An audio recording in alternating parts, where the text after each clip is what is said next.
Good evening. I'm not the speaker, don't get worried. I want to introduce our speaker tonight. We have with us Caleb Hamrick. Caleb is he's been here with us before from WBI, but he is a graduate of Harding University. He's been working with Worldwide Bible Institute, WBI, now for 7 years and preaching full-time for 4 years now. WBI graduates around 200 preachers every year, and for the last 3 years has averaged over 11,000 baptisms throughout all of their schools. And so Caleb is here this evening to tell us about what the Lord is doing through World Bible School, and we want to give him an opportunity to share that with us. So, Caleb, it's your turn.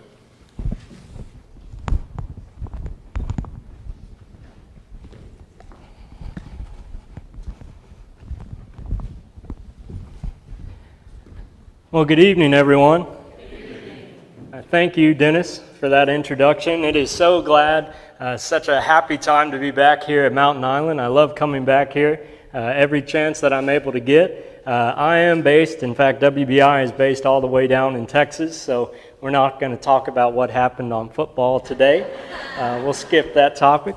But I am so glad to be back with you this evening. And as Dennis mentioned, I want to talk to you about World Bible Institute for just a little while. And before we get into it, let me remind you how World Bible Institute does mission work, because we do it a little bit differently than mission work has been done in the past. What we do is we actually take the schools of preaching and bring them to these foreign countries, and then we let the locals run these different schools. And there's a reason behind this. For a long time, it seemed a really good idea to take somebody, we'll say from Africa, for example, that wants to be a preacher, that wants to dedicate their lives to preaching the gospel, and that's a great thing. What was being done for a long time was we would take them from Africa, fly them all the way over to the U.S., have to pay all those expenses that come with it, with lodging for 2 years, and if you wanted to bring their family, then you have to pay for that too, pay for the school and everything that happens there. And you know what ended up happening when the graduation day came? 96% of them stayed here. At least those are numbers that we have from everybody that we have numbers for from Africa. 96% of them wanted to stay here. And if I'm being honest with you, I can't really blame you. I love going all over the world and traveling, but my favorite part of any trip is coming right back here, right? We live in a very blessed place. And so we also, instead of bringing them to the schools, we decided to bring the schools to them. And there is also a great way to do mission work that's been done for a long time, and that would be someone would study the Word, and they would graduate, and they'd want to learn a language, and they'd want to go to a foreign land, they'd want to live amongst the people, and I am so grateful for men and women who are willing to do that and dedicate their lives to it. We need more people with that commitment, for sure. But that way takes time. That way it takes a lot of time to learn the language, to learn the culture, and maybe after a few years you finally get accepted into that culture. And brethren, we just don't have a lot of time. And not only that, but the locals are going to be so much better at teaching their own people than I ever would be. So what we do at World Bible Institute is take the schools of preaching to them, let the locals run it, and we just try to help get things off the ground, let them know that this is your school and we're here to help you. And this isn't some new idea that we came up with or anything like that. In fact, it's one that's actually been around for quite some time.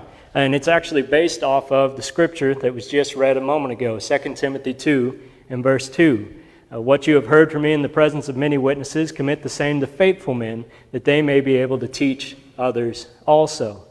And I want to give you an update on my family. They were not able to come with me this time. Hopefully someday they will. But that is my lovely wife, Leah. She is at home with our daughter Florence, who is 3 years old, our son Owen, who turns 2 in 2 weeks, and our next baby boy will be here next month. So she has her hands full at home, and I am getting back there as soon as I can. If you're watching this, I'll be home soon to help. But anyway, very appreciative of her. Could not do this work without her support. But let me take some time to introduce you to the rest of our staff. Starting on the far left side, we have Brother Spencer Ross. He is our vice president that oversees all of our different schools throughout the world. Next to him is Brother Christian Torres. He oversees our schools in El Salvador. Next to Christian is Timothy. and I'm going to tell you more about Timothy in just a moment. Next to Timothy is Don and Janet Wilson. Janet serves as our secretary, and I like to tell everyone she's the glue that holds us all together, and she keeps everyone in line. We need Miss Janet. Next to Janet is my dad, David Hamrick. He's the president of World Bible Institute. Next to him is Roger Medina. He is over our schools in Mexico. There I am standing next to Roger. I'm over our schools in Tanzania and South Africa. And next to me is Jonathan Kroll, who's over our schools in Ghana and Togo. And next to Jonathan is Brother Brandon Ferguson, who's over our schools in India. The only one of our staff that was not pictured there is John McKenzie, and he's over our schools in the Caribbean. I don't know if you noticed, but we got a lot of schools in a lot of different places, so we need a lot of help to get them going. We've also introduced 2 new staff members in a new position at World Bible Institute called a World Bible Institute representative, or a WBI rep. And what this position is if you are interested in going to one of these foreign lands once a year, then we would like to, the first time, take you with us, and then your future trips, you'd go on your own at our expense. And the way we're doing this is with Brother Kerry Sanford and Brother Timothy Udamula. But Kerry has an extensive mission effort, so he was a great guinea pig for this new role. Kerry actually lived in Tanzania for 5 years. So what he is going to be doing is going back in January, answering a few questions for us, teaching a gospel meeting, maybe a short course or 2 in the time that he's there, and then coming back. So if you or anyone that you know might be interested in that, please talk to me afterward because WBI is growing and we're going to be needing more help. And as you may have guessed with Brother Timothy, he is actually from India. And so it works out great for him to be a representative for our schools in India. I'll talk more about that later, but he is working on getting dual citizenship. So he can actually spend several months in India and several months in the U.S. to help us out with the work there. Now, we have quite a few schools throughout the world. The red dots represent potential schools where we are hoping to have one sometime soon, Lord willing. The blue dots represent our current schools. That yellow cross represents our home base. We are based out of Waco, Texas, where New Road Church of Christ serves as our overseeing eldership. We are under their oversight for any and everything that we do that goes along with these schools. But we have 2 schools in Mexico, 1 school in the Caribbean, 2 schools in El Salvador, 1 in Liberia, about 10 over in Ghana and Togo. We've got 2 in Tanzania, 1 in South Africa, 1 in Pakistan, and currently 3 in India. If I'm being honest with you, we could put red dots all over this map. We've grown to the point now where we're getting requests almost weekly for different people to help, asking for help with these different schools of preaching throughout the globe. But so often we have to put them on the back burner, and it's mostly due because we have so much going on, but honestly, we want to make sure we get these schools going and up and running before we move on to our next venture. But with every single school, we have a few things we like to keep in mind. Firstly, we want to make sure that these different schools are indigenous. And what I mean by that is we don't go over there to Americanize them, all right? We don't go over there, I don't go over there and tell them, listen, you have to make sure that you do 2 psalms and then a prayer. You got to give an invitation at the end, otherwise it's not biblical, right? No, we don't do that, okay? That's Americanizing. That's how we do things. They might do things a little bit differently depending on where it is. A good example of that is over in Africa. A lot of them don't have a Sunday evening worship, what we're doing right now. And they may not even have an early morning service. What they may have is kind of an elongated afternoon service. And the reason for that is because so many people walk quite a ways to get to the worship service. So one of the last things they typically do is actually communion in order to get as many people as possible to partake on the Lord's Supper. So that's biblical, it's just different. And that's a good example of them being indigenous. But with every school, there's 3 things specifically we want to make sure we achieve. The first one is self-supporting. How many times have you seen good mission efforts? They may have reached hundreds, if not thousands of people throughout the years. But what happens when that American missionary passes on or moves back to the States? What often happens to that work? Sometimes it dries up. Sometimes somebody else is able to pick it off, but oftentimes it fizzles out. We don't want that to happen with these schools. What we're wanting is for each and every single one of our schools to find a way to support themselves so they are not dependent upon us, upon our giving. And once we get to that point, guess what we do? Hey, this school is completely self-supported. What are we going to do with the funding? Start another school of preaching somewhere else. So you see the method behind it. We want them to be self-supporting so that they are no longer dependent upon us and they can outlast all of us. And we also want them to be self-governing. We teach the importance of deacons and elders in all of our schools because that is how God intended His church to work. There is a lot of churches being started and planted throughout the world, and they are all filled with babes in Christ, and they need to be checked on, and they need to be making sure that they're growing to what God expects of them. We teach our preachers that when you go to these new churches that are filled with babes in Christ, you are not the head preacher. You are not the head elder, if you will. You are not really even the one in charge. You are the one that is helping to grow this church to get it to where God wants it to be. And lastly, we teach them to be self-propagating. Another word might be self-motivating. A good example of this is a lot of the schools that we have in Ghana and Togo are actually started by some of our former graduates. In fact, earlier this year in the Philippines, we had someone reach out to us who is a graduate of our former school in the Philippines and said, hey, I've been preaching in this region for 5 years now. I think there's a real need for a school, and I'd like to be the director. Do you think we could work together? And we said, absolutely. I'd love to see how that works out. So be praying about that. Hopefully we can have another school in the Philippines one day, Lord willing. Now, Dennis said I only have 2 hours, so I'm not able to cover all the schools this evening. No, I'm just I'm just going to give you a few of the highlights. Like I said, we've got over 24 schools now. So what we're going to do is just look at a handful of them so you could see what God is doing throughout WBI. The first one I'm going to show you is in El Salvador. We actually have 2 schools in El Salvador. The first one up there in the left-hand side is in Santa Ana. And our other school is in the capital of San Salvador. Now, Santa Ana School is doing great. They currently have 17 students enrolled, but you can see in this picture there's a lot more than 17 people there. They have opened up the school to where if anyone is willing, they can come and sit in on classes whenever they can. A lot of people like to audit these classes, and they also have gospel meetings that are very well attended. I mean, I'm talking about people in the hundreds that come to these different events to hear about Jesus. And just as I mentioned earlier about being self-supporting, the school that is in San Salvador has a coffee farm. Now, this coffee farm is actually land for the director of the school. He owns all of this land, and he's got about 60 acres that he's wanting to turn into a coffee farm. And so we met with the director, and some of the local elders got together with him, and we said, brother, would you be willing to donate just 10% of your profits from the coffee farm to the school? You know what he said? No. But I will do 60%.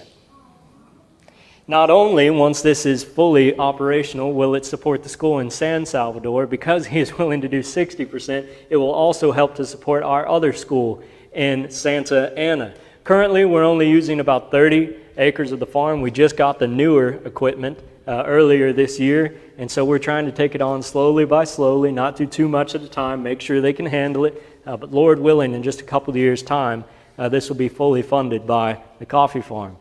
The next place I want to take you over to is all the way on the west coast of Africa, over to Liberia.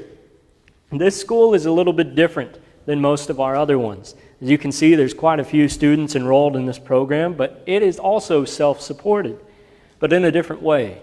It is fully self-supported in its current state by the Morning Star Christian Academy. They share the same building as a private school.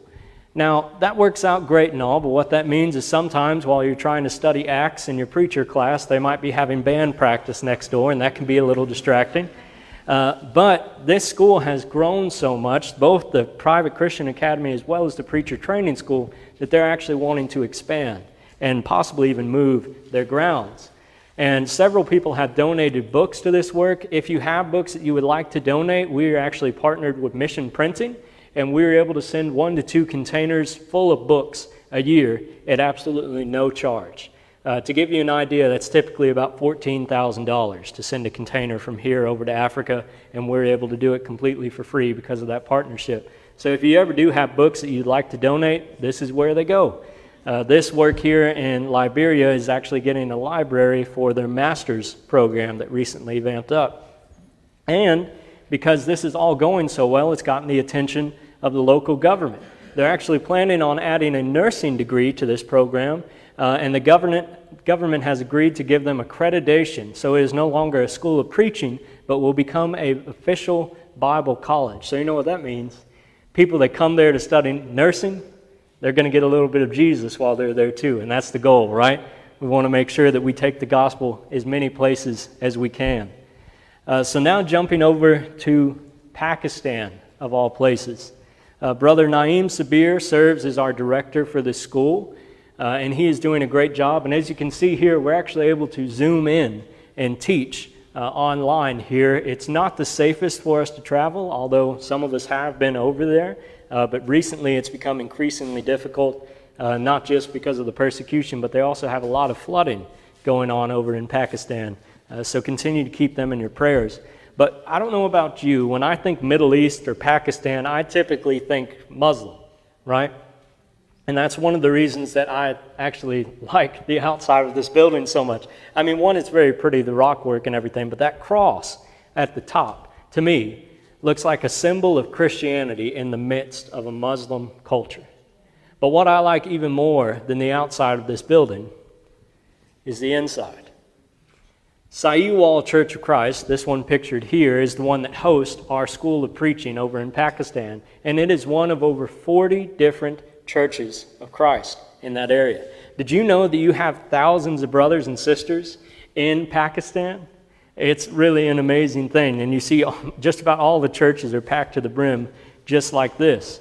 And just as I mentioned earlier, teaching the importance of elders and deacons, this church that hosts our school just this past year appointed 2 different elders at their church. So they're growing, they're learning, and they're getting to where God wants them to be. And WBI is also growing. We are now, as of earlier this year, partnered with Faulkner University. Bible professors at Faulkner University are translating different materials into Urdu, which is the common language in Pakistan. And if you buy 50 Bibles, they come out to be $10 a piece. You know, something that I don't really give enough credit to, maybe something I haven't thought about enough until I got into mission work. There's people over there in Pakistan that are excited to read the Bible in their own language for the first time. Have we ever even thought about that? They're excited to read the Bible in their own language for the first time. If you have one of these, then you've got the Bible with you all the time, and a bunch of different versions, and likely for free too, that you can read at any point that you want. And yet they're over there hoping and praying that these professors are working tirelessly so they can actually read the Bible. It's just a different thing when you go to think about it. But we're so blessed to be able to partner with Faulkner University to make this happen, make it a reality. This past year, 169 souls were saved, and 13 of them were from the Sunday school program. It is actually illegal to convert Muslims in Pakistan.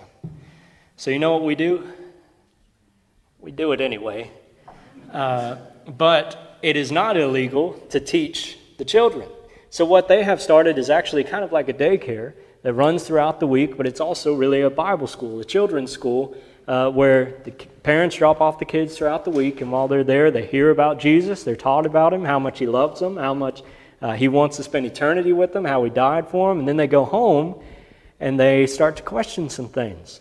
This past year was the first year we really got it going, and 13 baptisms came from that. We're waiting on the numbers as we get close to the end of this year. I cannot wait to see what God has done with the numbers over in Pakistan. Okay, now jumping over to India. These are our first 3 schools that we have established in India. These 2 red pillars in the bottom right, that is in the Andhra Pradesh region, not far from Hyderabad. The reason I'm pointing that out is because that is where the vast majority of American mission work has been done in India, in the eastern part of the country. But we also have another school that is in the west, the Maharashtra region, which you don't know, but I just butchered that name. I don't know how to say that correctly, but it sounds right if I don't say anything. But we have a school in Aurangabad in that area, which we've only been partnered with now for, I guess it's coming up on 3 years. But these schools are finding ways to be self-supporting. The 2 in Andhra Pradesh are being self-supported through their farm project. We've been working on this for a couple of years, and when we first started, we were sending them $3,500 a quarter to support this school. That comes out to $875 a month. But now, just like we've been doing with these other schools, we're trying to get them to where they can support themselves. We're going slowly, little by little. They've already got the land purchased, but they're cultivating a few acres at a time. And now we've gotten that number from $875 a month all the way down to $375 a month. And we're praying that within 2 years' time, if everything goes according to plan, which it rarely does, then they will be able to fully support themselves, these two schools. And once they continue on from that, because we're able to get enough land, they should also be able to help support the local Widows and Orphans program that they partner with too. But let me tell you, these two schools have been busy, and I'm not talking about the farm project. They haven't just been sitting idly by. Last year, these two schools alone had over 1,600 baptisms. That averages out to over 130 a month. How awesome would it be here at Mountain Island if we had 130 baptisms a year, even every couple of years, right? That'd be amazing. They see this every single month. This just goes to show, to me at least, that God wants us over there. This has become one of the most fertile places in the world. Did you know that India is actually the most populated place on the planet? It's surpassed China now. There are more people in India than anywhere else in the world. And our school in Aurangabad has been doing very well. Its first year, it had 15 baptisms. It's in a completely new area. There's little to no churches in that area when they first started. 15 baptisms are pretty good, and they had a new church plant that year as well. You can see the next year they had 53 baptisms, and as of September of this year, they have already surpassed 53 baptisms. It's growing, and it's growing rapidly. We've already had our first graduation from the school, and we've had 15 graduates go to 15 new church plants. That's exactly how it should be done. When these preachers are in school, they need to be out there sowing seeds. They need to be talking to people about Jesus, planting the seed and spreading the word, and so that when they get out of school, they have a church that they are prepared to work with. We also have the possibility to work with a couple of other schools. The first one is pictured there at the top, the Vijayawada School of Preaching. We are planning to partner with this school hopefully very soon. And the director for this school is actually Timothy that I mentioned earlier. His father, Raja, is his name. Raja is the director for this school in Vijayawada, and he has contacts for 2 more additional schools. They already, as far as I'm aware, have buildings. They have people that are ready to serve as staff. The only thing they're lacking now is the funding to get them off the ground. So we are hoping within a year's time to go from 3 schools in India to 6 schools. You might say that seems a little bit rushed. Maybe we're trying to do too much too fast, but there's a reason behind it. Last year, a fellow worker for the Lord named Brian Hodge, who's now actually on our staff, went over to India. He's been over there many times, and he was not allowed in the country.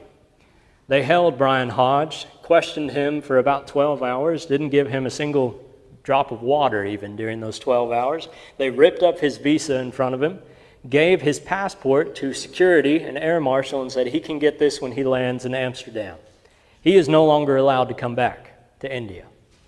We have another brother, Brandon Ferguson, that I mentioned earlier. On one of his recent trips, on his way out, he was detained. And he was questioned for several hours. Luckily, Brandon had more heads up than Brian did. And he was eventually let go. And so now what we're doing is, with every trip with Brandon Ferguson, we're treating it as if it was his last trip to India. But it's so fertile. There's so many people there that want to hear about Jesus. We're seeing just how many are starving for the gospel. So what do? Well, that's where Timothy comes into play. He can go back and forth just fine. He's a citizen there. He blends in a lot better than I do over in India. So he's able to go back and forth from India to the U.S., and he's able to give us reports and work with his father, Raja. God definitely put Timothy in our lives for a reason, and we believe it's to help continue to spread the gospel over in India. Now, I could use the rest of my time to talk to you about what all is going on in Africa, about the literally thousands that are being baptized in Ghana and Togo, and the hundreds of churches that are started there. I could talk to you about the schools that we have since partnered with in the past in Kenya that are no longer in need of our support, or our schools in Tanzania that some of them are in entirely Muslim areas, and yet they continue to grow. But what I want to spend the rest of my time with for just a few minutes is to talk to you about the work that God is doing in South Africa, specifically Ironside, South Africa. Now, Ironside is just about an hour and a half away from Johannesburg. And Ironside, well, actually, South Africa as a whole is very unique to a lot of the places that I've been. A lot of the places where we have schools are in third world countries, and this is no exception. But one minute you're in a very luxurious city because of all the tourism and everything. We actually got breakfast at their version of Starbucks in a 3-story mall that had a level that was an ice rink and one level was a movie theater. I mean, it was ridiculous. And not 5 minutes down the road, there was people living in what's called the shanties. They're little tin structures that they have constructed themselves, and that's what they call their homes. Now, our school in Ironside is located in the third world part, but just to give you an idea, it's both first and third world. So sometimes things can be a little bit more expensive than some of these other places, but even still much cheaper than they are here. I'm sorry, I kind of blend in with the locals in South Africa. See if you can find me in that picture. But Brother Gift is the one with the arrow above his head. He is our director there for the school. And next to him is Brother Keith Johnson that got to go with me on this trip. And the rest of the ones pictured there are the staff. Initially, when we started working with this school, they were all volunteer, meaning they weren't getting paid anything. Since then, we've been able to pay them something, but when I say something, I mean less than $50 a month for their time to help out, and they would continue to be doing it for free. And I love putting this picture of Gift holding that baby up there. You know what that baby's name is? Institute, because she was born at the World Bible Institute School of Preaching. So they're pretty proud of that. I'm really hoping it's a nickname for her sake at least, but it's a pretty neat story. Ironside has 47 students enrolled over 3 different classes. And the reason this school has 3 classes is because of the way Gift likes to do things. The first year students go out and evangelize in the community with Gift. They get to see firsthand how to do Bible studies. They get experience talking to people about Jesus, and they get to see how Gift does it. Not only that, but this, of course, produces Christians.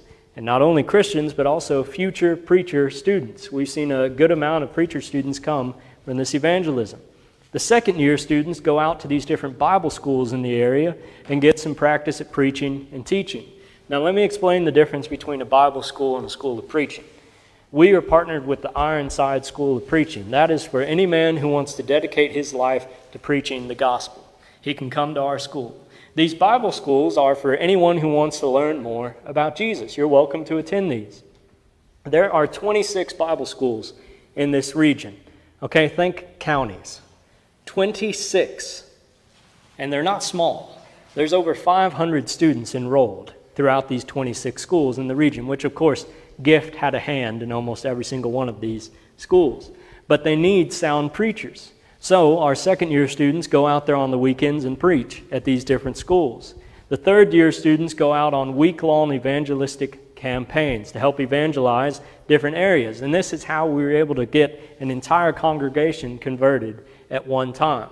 The brother there with the arrow above his head was actually the preacher of a denomination out there. And he heard the gospel, he was baptized, and he went back to tell his church, I have heard the truth. And you know what happened? They all came to Ironside to be baptized. 26 people were baptized in one day, an entire church converted. And now he is one of the students at Ironside School of Preaching. And as a result of the students going out there with Gift, we had 48 teenagers baptized in one day. They had a big youth day, a youth rally, if you will, lasted most of the day. Over 100 kids in attendance. 48 of them were baptized all in one day. Now last year, Ironside School of Preaching did really good. They had 88 people they were able to reach in 2024. In 2025, they have already reached 105. Last year, we graduated 37 students. This year, we're already training 47 more. And last year, we prayed for more ways to reach the community. And God answered that prayer through you, specifically, through Mountain Island Church of Christ. Ironside has another program that they use. It's a children's school. Whenever I first went over there, I saw all these kids running around, and my mind went to Liberia. I was thinking, okay, hey, you've got a children's school here. How much are you charging the kids? I'm thinking self-supporting. We found a way to support the school. He says, I can't charge them anything. They're orphans. He said, you don't understand. If I charge them even $2 a day, they won't have enough money to eat. Okay, I'm sorry. We won't charge the orphans. That was a mistake on my part. I didn't realize that.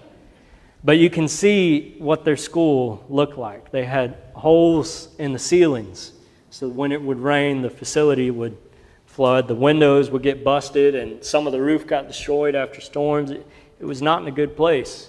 But you can see there was a lot of children there, a lot of young children. And another problem.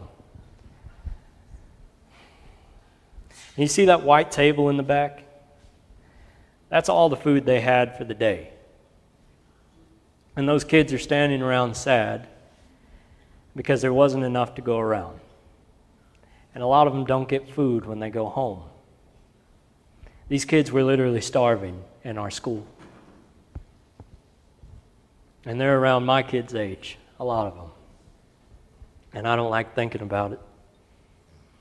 So I reached out and I asked for help, and Mountain Island helped. And because of this church specifically, the kids were able to get a playground that was not rotted, that was not destroyed and dangerous. Now they can play on that playground. Not only is there enough food for one meal, but now there's enough food for 2 meals every day, so that even if they don't eat when they go home, they still are full each and every day. But I want to tell you about something new that has happened this year. This little guy's name is Thabo.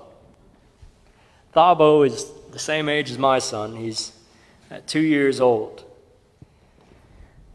They found Thabo one morning on the doorstep of the building. No parents, no note, no nothing. I got a report from Gift saying we really don't know what to do with this kid. He's malnourished. He hasn't eaten anything in days. He wouldn't hardly drink anything, and they didn't know what to do. It wasn't but maybe 2 days later I got another report saying the Ironside Church of Christ has adopted Thabo. He now lives at the church. Several different families are helping to raise Thabo, and now he's running and playing with his other kids, which I think those are all the clothes he owns, by the way. It's the only thing I've ever seen him wear. But I got a video of him just last week doing his morning stretches with the other kids, so he's doing good now. But the school has been growing, and Thabo is not the only story like this. There are many kids now that are joining the program that are 4 and under. We have over a dozen kids that are 4 and under. I tell you all this to say that this school is growing. The children's home, this orphan home, is growing. And that is a good thing, because with the orphan's home growing, the church is growing. And the school of preaching is growing too. Do you know why that is? Religion that is pure and undefiled before God the Father is this: to visit orphans and widows in their affliction, and to keep oneself unstained from the world. James 1, verse 27. I can't speak for you, but I know me personally. I've heard a lot more lessons. I probably preached a lot more lessons on that last line: being unstained from the world, being different. And I haven't done enough to help out with the orphans and the widows. Well, tonight I'm giving you an opportunity to do that, to help with these orphans, because they're going to need more help. The school is growing. They're going to need more support. And I've got ways for you to help. One of the best ways to do that is through financial means. Not all of us are able to go over to these schools. Not all of us are able to give great sums of money. But even if you can just give a little bit, $1 equals over 17 of theirs. It's amazing just how far our funds go. And there's many different ways for you to give. I've got more of these cards than I know what to do with. They walk you through exactly how to give online. World Bible Institute has also grown to where we are now a non-profit organization, meaning that we have more than just money that we can accept. People have actually donated land, and you can donate cars, just about anything that you can think of. We can take it and use the funds from it to go to mission work, to help this great work. So please consider any and every way that you can to help this great work. Right now we're trying to help the kids in South Africa. In order to fund this program, which by the way, there's over 115 kids enrolled in this orphan school in South Africa. We're estimating about 1,000 a month. And by the way, we're not paying the staff. The staff, again, is all volunteers from the Church of Christ at Ironside. And to train over 50 preachers every month, we're averaging a cost of about $1,250 a month. That's pretty close to what we pay for school, right? 50 people for $1,250, is that what we pay for college? Not quite, right? It might cover your books. But it's just amazing how far our dollar can go. I know there's a lot of numbers up there, so let me simplify it for you. In order to evangelize Ironside, South Africa in the year 2026, we can do this for less than $30,000. Brethren, if I'm being honest with you, this school has never seen this kind of money. They have never had this kind of money before. The land where they are at, Gift was able to purchase. It's actually 3 acres and has 7 buildings on it. No one wanted it. You saw the state of those buildings. No one wanted that land. Do you know how much Gift paid for that land? $1. He was able to purchase it for $1. I don't know how he does it. You give him 10, he turns it into 100. But if they actually had the funding to evangelize their area, imagine what the numbers would look like. They've been working with little to nothing for the past few years, and it continues to grow because God is blessing them. But imagine what it would look like if they were more funded.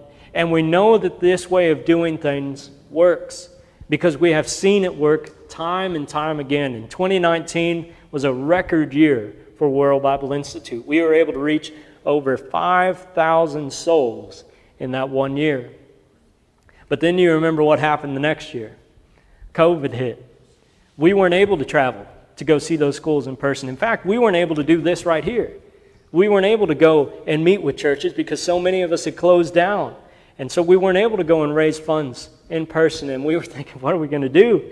This is going to be a low year. We need to prepare. You know what ended up happening? God ended up happening. God did not have the virus. The gospel did not have the virus. It continued to grow because God was bigger than any pandemic ever will be. And in the past few years, it has not gone down. In fact, for the past 3 years in a row, we have averaged over 11,000 baptisms every single year. And by the way, guys, this is just through our students. We don't know how many people are reached through the people that they teach, through the ones that they reach. And this does not record all the Bible studies that are being taught. This does not record all the gospel meetings that are being taught. And these numbers are real. Our directors are instructed for every single baptism to write down their first and last name and their address if they have one, as well as their parents' name. We do not want repeat baptisms. We do not want false numbers. These numbers represent real people. They are souls. We had one brother that went over to Ghana and he said, I am tired of telling people about numbers. I want to show faces. I'm going to take a camera with me. I'm going to spend a month over there and I'm going to take a picture every time there's a baptism. You know what happened? Ran out of room on his camera. There are so many people that are longing for the gospel if only we could get to them. Every second, someone is dying without Jesus. And we need to be actively reaching those people. But I spent most of my time talking to you about the work that's going on in South Africa. South Africa is just one of the 24 plus schools that we're partnered with. I put a plus up there because it's always growing. There's always more coming. The Church of Christ is now the fastest growing religious group in Ghana, Togo, Benin, making great progress in South Africa, India. I don't know what countries are going to be up there next time. I've been blessed to travel to several different places throughout this world. And if there's one thing that has really stood out to me, it is how blessed we are here. And I don't mean financially. Amen. I don't mean physically. I mean the fact that we have the opportunity, even here at Mountain Island Church of Christ, I know for a fact that you have elders, deacons, and a preacher who would be more than willing to study with you if you wanted to. There are so many people out there who would give anything and all they have just for an opportunity to do what we're doing right now, to gather together and to worship God. You know, they even do it without the air conditioning. They gather together and worship God. Some of them walk miles. Some of them travel for hours just to do what we're doing tonight. The point I'm wanting to make is do not take for granted what God has given you.